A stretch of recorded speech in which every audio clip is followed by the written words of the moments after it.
Stanwi na chohenya, shumukta, neho nyapumu.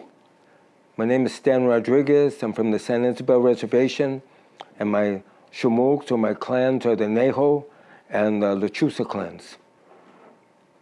Now, if you notice, most of us that have come here, we have long hair. This is part of our culture, part of our religion. We only cut it when somebody dies. With that said, at the boarding schools, what was the first thing they did was they cut our hair, put people into a mourning status. So with that done, when people attempted to speak the language, it was forbidden. When people attempted to practice our cultural beliefs or spirituality beliefs, those were outlawed. So let's say I come back home, you're my younger brother, and you're getting ready to go to boarding school. I say, whatever you do, don't talk our native language, just talk English, otherwise they're going to punish you. And the punishments were horrendous over there. So what happened? That started creating a break. When we talk about language vitality and language loss, usually language is one of the last things to go. Because people, the best way to eradicate a language is to kill off the whole population. If you really look at it. However, there's other ways that are used to kill off a language, a culture, and a people. Some of the things that were done with the United States government has been outlawing native religion, outlawing language. One of the ways that they did that was through the boarding schools. The vibrancy of a language is measured not by how many of the adults speak, but by how many of the children speak. You can have all the adults talking in the world, but if you have none of the children talking, your language is endangered. When you take away something from people, when you take away their spiritual beliefs or religious beliefs, it creates a void. It creates a void that leaves people susceptible to what I call false rites of passage. Examples of false rites of passage are drug, alcohol use, teen pregnancy, going to prison, things like these false rites of passage. We would prepare the boys and the girls is when they became a man, when they became a woman. Our puberty ceremonies, these ceremonies were rites of passage in order to bring somebody from being a child, now you are an adult.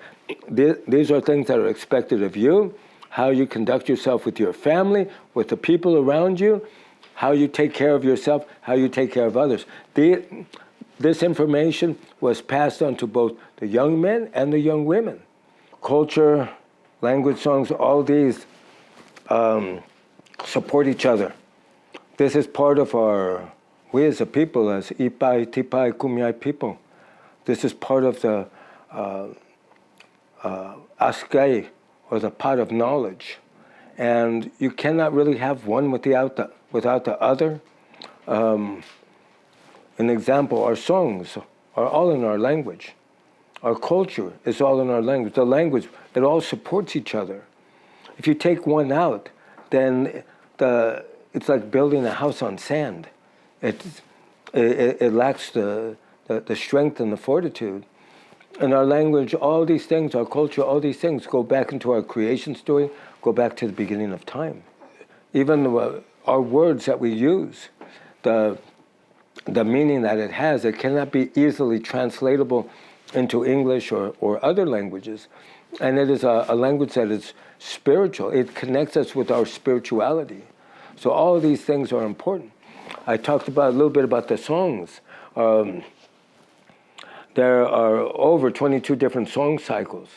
Each song cycle is in the language. Each song cycle tells a story. One song tells a story. It's like a book, and it's in our language. And when we put it all together in its order, then that is a narrative of something that had taken place. And it also teaches us where we're at today and what we're going to be doing tomorrow. When we make our rattles, the different types of rattles, we use the materials out here, and each one has a meaning. Even when we shake the rattle, when we sing our songs, not all songs we will use a gourd rattle. Some rattles are out of a turtle shell, and that turtle shell, it tells a story too. It talks about protection. Some rattles are made out of pottery, it tells another story too. Because we say all of our culture is like a pot. And we say that pot is made from the red dirt that was the blood of the Creator when the Creator left us. So all of these things have spiritual context to us. And when we teach these things, when we're able to transfer this information, pass this on to the next generation or to others who are learning these things, that is reinforcing who we are as a people. For me, I was born with this color. I'm not ashamed of it. I'm proud of my color. I'm proud of being dark. I'm proud of who I am. I'm proud of being native. I'm proud of this. It's in my matao. It's in my soul. So when we, sing our songs, they tried to outlaw them, but these songs are reviving. So when we sing those songs, that's resistance. When we speak our language, the language that they tried to exterminate from us, that is resistance. When we practice our ceremonies, when we revive our ceremonies, that is resistance. When we keep our reservations and we continue to grow as a people, that is resistance. And it is resistance that is done out of love for our people.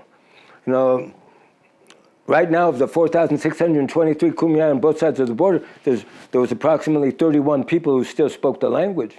We just got through having a 1-month language immersion program. 15 people were able to successfully complete it. And the final exam was to be able to speak in the language for 1 hour, to communicate in the language for 1 hour. These 15 were able to do it. We timed them, watched them. They did that.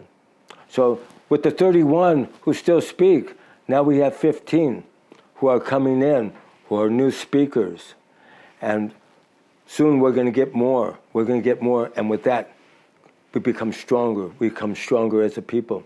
And with these things, the culture, the language, the songs, all these things teach us how to resist what is going on, with the drugs and all these other things, alcohol, all these other things, because it gives us a grounding for who we are. And it teaches us about our culture and what is going to happen to us. What is our reason for being here today? And when we leave, what are our responsibilities? This is our holy land, and it is incumbent upon our people to be able to do that and to remember. And I'll say this, and some people may not like this, our policies on enrollment and disenrollment for our people, these policies were not made by us. They were made by Milchish, by white people. And this was used as a tool to terminate our people. I need for you to hear this, because we're seeing it on reservations now. Native people who cannot get enrolled in their reservations. And to me, that is not our way. And there's going to be people who are not going to like what I said, but I'm speaking from my heart. My message, I hope, for the ones who haven't come yet, Pumpil maipe au yao. Tipe kuslawa kwar. Nip mo yawa. Matmer. Tipe ipe lipit. Etik. O yao mamle maran. Pumpil kuslawa o yao. Puknaches. No wait my pasho. Pum echa nipte. Echa. Maya mepshonya echa matao mat. Wampunya ponyao yuhan, kwahan, ahan.